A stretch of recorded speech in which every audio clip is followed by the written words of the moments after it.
So greetings, good day, Mabrika to all those viewing and watching this episode here. We're now on a new episode of Cooking with DBS, and today we're in the Kalinago territory and we are dealing with cassava and all the wonderful productions that can derive from the cassava fruit or cassava plant. And we're here at Easy Side Cassava Delicacies with the proprietors themselves, the young entrepreneurs and owners, and we'll allow them the pleasure to introduce themselves and let us know what we're going to be speaking about today and what we're going to be experiencing today. Okay, Mabrika, good day to everyone. My name is Anik Valmon, and you are here at Easy Side Cassava Delicacies. Today we'll be telling you the little process about cassava making and some dishes, cassava bites, toppings, and some delicacies in cassava today. Yes. Hello, Mabrika. Ayatina Kalinago. We are Kalinagus. Okay, my name is Valerie Antoine, co-owner of this business. This business is known as a legacy business from our grandfather. Okay. All right. So I guess the first question is, how did you guys get introduced into the whole cassava thing? Was it something that you were raised into, or did you have to make a personal choice to join the family? So I'm going to continue with you guys. And also too, is there a special difference between you guys, cassava, and the rest that are out there? Okay. Yes, this business has started over 30 years from our grandfather, 8 years now on our own. And we have started from a young age as a teenager, where my sister here, Annie Valmon, has started with my grandfather, and after I came and joined her. Okay, nice. Yes, so I was with Grandpa, so while I had to wake up earlier than my school hours of waking up, to bake for him so he can go down to town and sell. So I guess a lot of people, they might remember a little Kalinago elder pulling his little trolley, passing everywhere, asking if we want any cassava bread in the hospitals, in the offices, everywhere. Wow. So they gave him the name the Cassava Man. Okay. So he was well known by everyone. So I'm always interested in my culture, my heritage, and I'm always a proud young Kalinago woman and always want to involve in something and help to revive our culture wherever I can. And seeing that my grandparents, that is what they did. So it was down from the generation, from his mother down to him, and then he passed it down to us. And we just merge ourselves in that Kalinago cuisine. So we always do that. It's not just only for, yes, it's our daily life, but not just only for the money. It's the legacy and keeping our traditional culture alive. So that's how we started. Awesome. So what about the varieties? Did you guys initially have just a limited amount or different type of variety, and over time you guys probably increased? So what are some of the options that persons have to choose from? So in the time of my grandfather again, he only did I think 4 types. That was the plain. Now a lot of people, if you hear about cassava mushas, that is the one that long time the elders used to want. That is just a plain cassava bread with a little bit of salt, and they would eat that as their normal bread every day. And so then he started adding coconut. So from the plain mushas cassava, he had a coconut flavor. Then some people wanted it a little sweet, so he added sugar. So you have coconut with sugar, coconut without sugar, and then we added ginger. Coconut ginger with sugar or without sugar. So we try to cater in for everyone. And then when my sister, after 8 years ago, we said, okay, you know what? We came together and we said, it can do a lot of things, so we can do like a sandwich. So we can still add, let it have cheese in there, let it have codfish, smoked herring, vegetables, and whatever it is, raisins, chocolate, and the chocolate we use is cacao. So we try to do all these things, and then we get into the pastries. So we have a range of cassava products right now. Okay. Yes, and also we came into the flavors, due to how this generation has, come to different tastes, No more like in the early days, people had like this natural coconut, but in this generation we are right now, they like things more tasty and more flavored with cheese and ham and all sorts of things. So we have to try to please them in the way that they want. It's the customer choice. And also we also do cassava drinks. Also, it's similar to a Simos. It's like a cassava Simos drink. Called it strong back. Strong back. LA drink. Yes, it's the Carnago name. Okay. Yes. I'm sure they had to have some challenges in trying to merge the two cultures, not just from a flavor standpoint, but how did you get people to accept that we're going to, innovate? Were there any challenges in that regard as well? Well, yes, there had been a little challenging because a lot of persons, to make change, it's a little difficult, right? And then, in a sense, I agree because we want to keep it like healthy because cassava is a healthy, nutritious root. So we had a little challenge with customers. I'll start from there, like customers. Okay, when they know we want a cassava bread, and we'll tell them which one do you want? Do you want cheese? And I don't know those things. You're changing everything. We know our normal local cassava bread. You all have cheese, you all have this, you all have that. You understand? Yeah. So, but we still had to explain to them because saltfish, yes, we don't use any oil. We use coconut oil. Vegetable, we don't use curry. We use turmeric and coconut oil. So we try to tell them that we're still trying to keep it as local as possible and healthy as possible. So we had this challenging with the customers in changing. And that we explained to them, we had to add value to our products, so not just try to cater for everyone, the younger ones until, so at least the younger ones, they can, incorporate a little cassava in their daily diets. So that's it. So they start from there. And the pizzas, that is what they love, so our pizzas are cassava based, and then the toppings are whatever they want. So this, other challenges we had with is famine. And I mean, remember, we plant and we purchase cassava, the manioc we'll call it, that is the raw one. So we have challenges with labor and all those things, like people wouldn't be serious to plant or to work or to those kind of things. So there's challenges in that. We had challenges with the equipments because the quantity, yes, we had to supply because right now I even afraid to say that we can't even really supply farine. Because a lot of people want farine and we don't have enough, so we can't even have to ship. We even have to supply our Dominicans and special shippers. So we had a lot of challenges in every little step, so from the planting, before we start from there, and then from in the factory, we had challenges with the machineries and all those other things.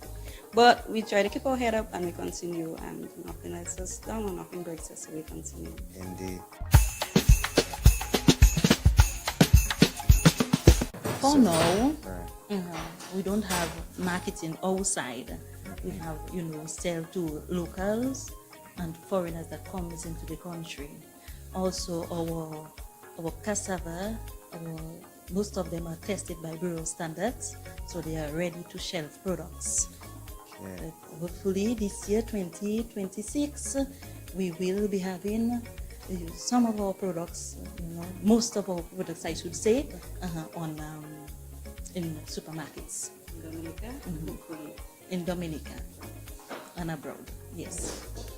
All right, so I mean, it's a beautiful thing to see, sisters, working together, a family business as well. Speak about, I guess, employment. You guys employ a number of people, or do you guys take on a lot of the workload as well? Okay. Yes, we do have employees. We have one so far for farine. We have for peeling, and for sales as well. We are also have a branch in town at the Dexter markets, and the artisan markets place in Bayfront, close to Bayfront. Let's see. Yes. Okay. All right. Okay. Me remember growing up with Christmas with my grandparents and my family. We always do conte, they call it, like when you say Mississippi, quack, and the things. And then we always used to sing carol. So we did carol all in the area. So we used to pass. My grandfather was the head of these things. You know, he would have his drum, he would have his music thing, whatever they call it, the thing that they do with their mouth, they blowing through. And he would just put every year that God gave him life, he would wake up and put a group together and we would hit the road. And if he could not hit the road, he would invite all his members and then they would be at home. So we did not even get any sleep because singing until daybreak in our head. So we would have that, you know, the little sewinal, the little dances, and also it was fun. Unfortunately, we don't really see that anymore. But hopefully, I hope that come back and people start getting back into that culture. I myself would join, honestly. But like with our business right now, it was like 3 years back in our business, you know, when it started getting there. We tried making little promotions, so we always have promotion. We had Dip and Win. We had many customers Dip and Win last year or year before, and they were so happy with their little gifts and all. So we still try doing these things during Christmas and having a little Christmas spirit in the area. Okay. So for this year, the customers or valid customers and everyone in this country, what we will be having a little Dip and Win, you know, for this season. Also some giveaway calendars for 2026. Yes.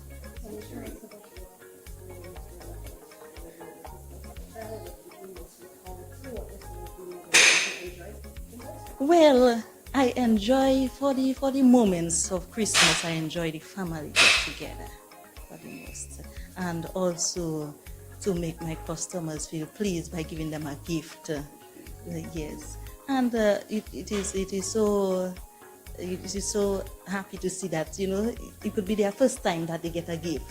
Like last year we did a raffle, you know, from spending from amount to win, and the one that got it was her first time, so she was very happy.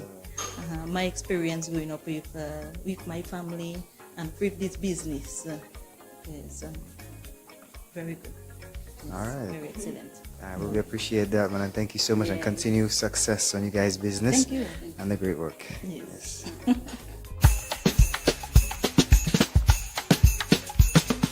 This episode of Cooking with DBS is sponsored by AC Shillingford and Company. For groceries, gas, shipping, and everyday essentials, choose AC Shillingford and Company, your trusted one-stop shop in the heart of Roseau. Enjoy great service, great value, and everything you need in one place. Visit us at the corner of King George V Street and Cross Street, or call 448-2481. AC Shillingford and Company, attention courtesy service, where you spend less and get more.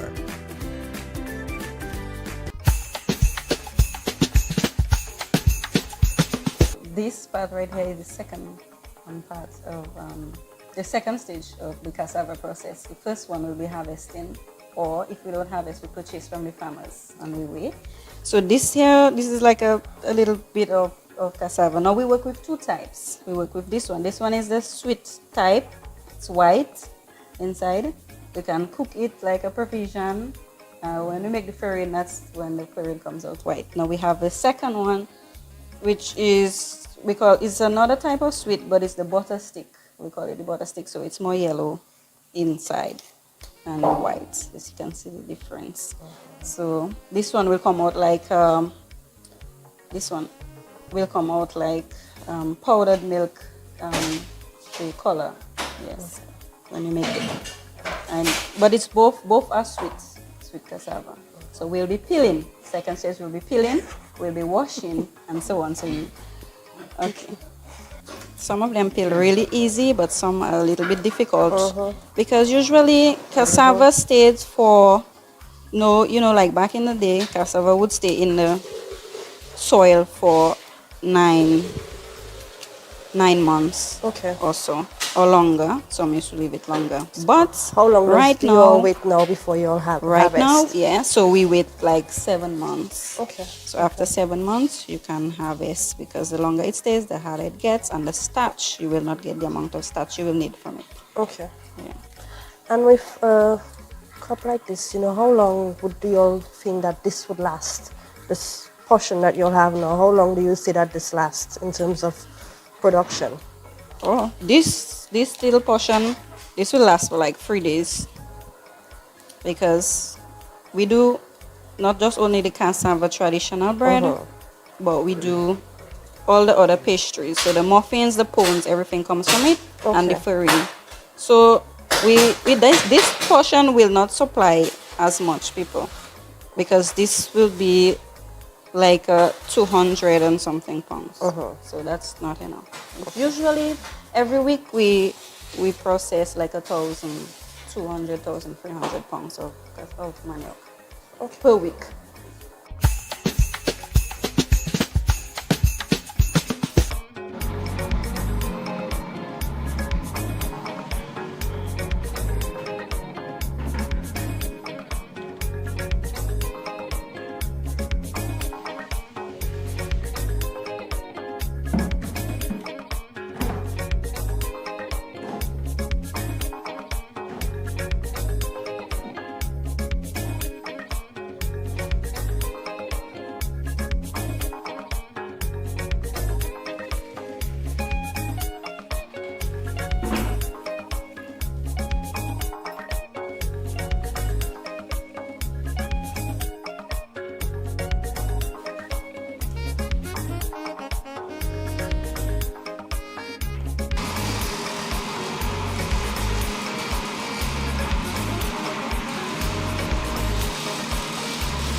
We were just saying that is some intense work. I don't think anybody can complain at the price of cassava. I think somebody can complain. Do you use all of this on a daily basis, or do you store for later, you freeze for later? Well, like today, like half of that portion will be for today. the other half, like for tomorrow. But like saying that we're doing curry, so everything for curry today, one day. Yes. Wow.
So you have coconut, we have ginger, we have the plain, and I'm going to spread a little bit of sugar in something, so you can add it with it. So whoever wants to add salt to their pot, they add salt. If you don't want any salt, you do without salt, because some people say they can't take in any salt. So they do their cassava, no salt. and they just add whatever they have to add, or just make their plain cassava without any salt or anything. Okay. But we add in the coconut. Okay. So how much of the coconuts are we putting We in? just add in like 2 handfuls of coconut. If some people like a lot of coconut, so you add. Is that enough or amount put you more? want. I think maybe we can add 2 more. Okay. Yes, because we like to take our coconut Uh-huh. flavor. So we mix. And from there you add your sugar, Not and too then we bad. mix. Yeah.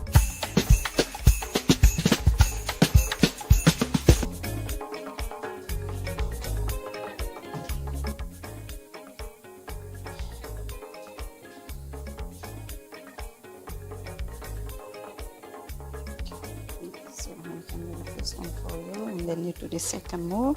So there you don't put too much. A lot of people like it crispy, so you could just do it crispy, or you'd have to get a little thickness to it. So we just stay like that, and we don't press it yet. Okay. We leave it cook for about 3 or 4 minutes Okay. before pressing, and as soon as we press, we take off the mold and then we flip to cook on the other side. Okay. Makes sense. So like all yesterday, my sister had to go down to town, so I was the only one there peeling all that portion that was peeled yesterday. And when she came up after 6, 7 o'clock in the night, I was still peeling. It's like I don't know about my personal life, it's probably on a whole. Because when I in work, from the morning that I enter that factory, it's work until when I'm done. Yeah. The only time we have after is just a little prayer and get some nap, wake up early Do you have again. off days? Do you No. Sundays we are work. open? Yeah, we work on Sundays. Because that is the day either we harvesting or we purchasing. So we're waiting for the farmers to bring in, we weigh off. And well, for Sundays, we like we'll say half day anyway, because we close earlier than usual. Real hustle, eh? Trust me.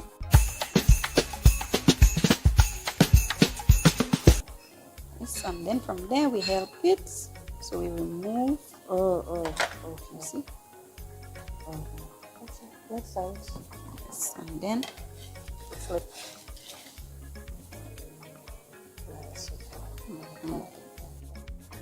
okay. I mean, you have a lot of faith in me. Of course. Okay, nice. Help it out with your other hand, yes, and you take it at the end to right. Okay, and then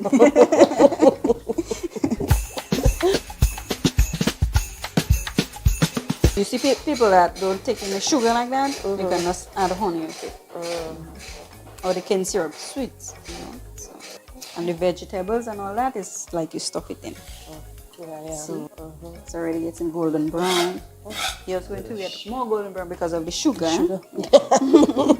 So you're going to have more color.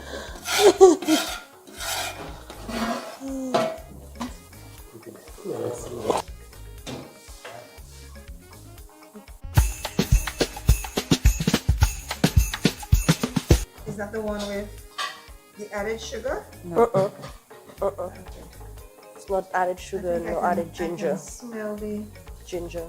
ginger. So let's see. It's nice. It's nice on my palate. Very good. Cheers. Cheers. Cheers to Delma. So Delma Yes. can come and assist you. I told her that already. Very nice. Can I taste the other one?